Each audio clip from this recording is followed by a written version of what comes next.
In this video, we are going to talk about problem 9 for tributary loading.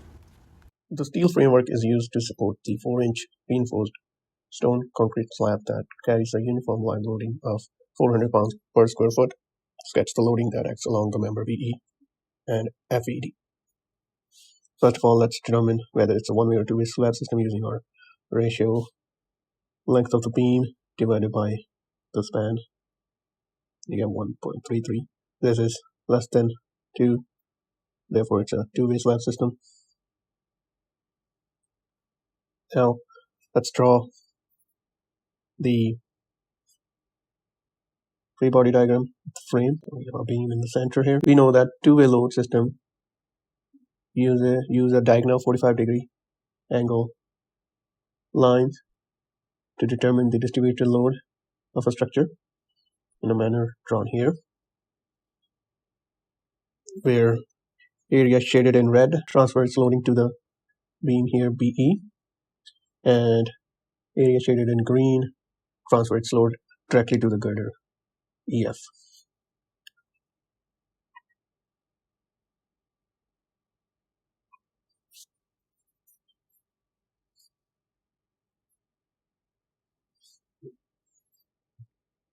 To solve this problem, first of all, we need to determine the dead load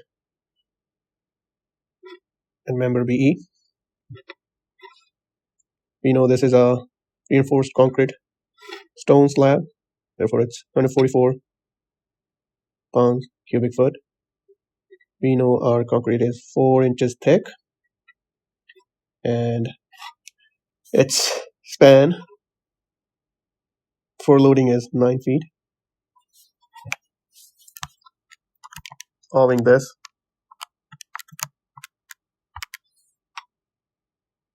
we got 432 pounds per foot. Now our live load of the same member, we know it's 400 pounds square foot, and span is 9 foot times 9, and this is 3600 pounds per foot. Adding both of these together, we get 432 pounds per foot as our total load. We can draw this in our free body diagram for joist BE, where it's going to be a distributed load, trapezoidal distributed load, and our peak for this load will be 432 pounds per foot.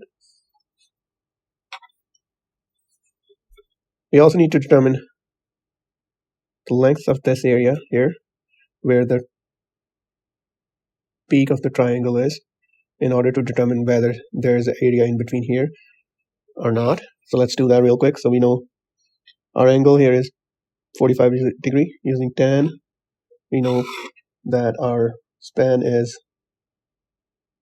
9 feet in length, and half of 9 feet is 4.5. This is 4.5 feet divided by A.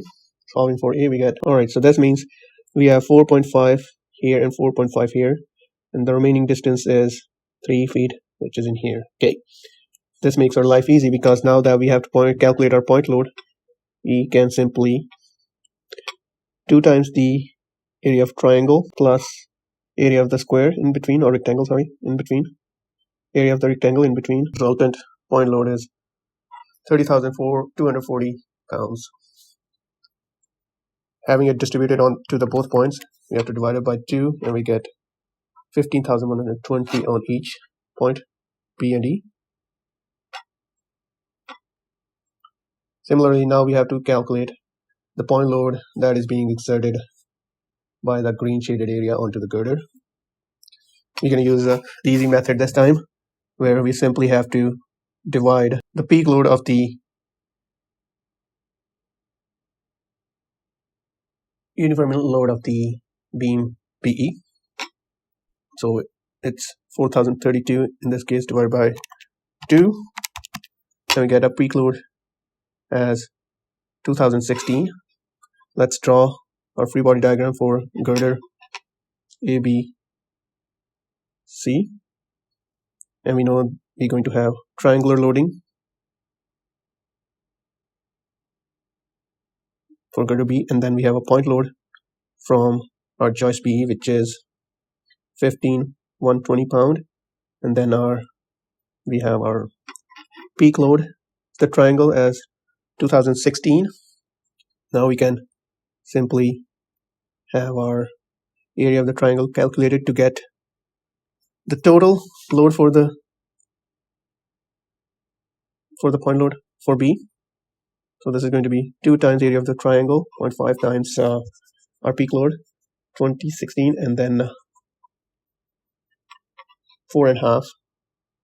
That is our span of the half triangle. Solving this, we get 9,072 pounds.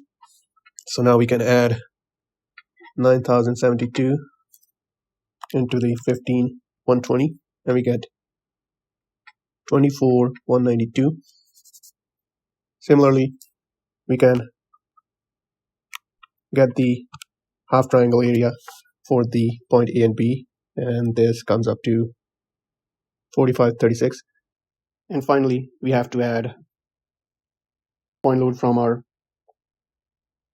beam AF or CD. So that's going to be 15 12 0 divided by 2 comes up to 75 plus 60. So overall, this load is going to be 12,096 pounds.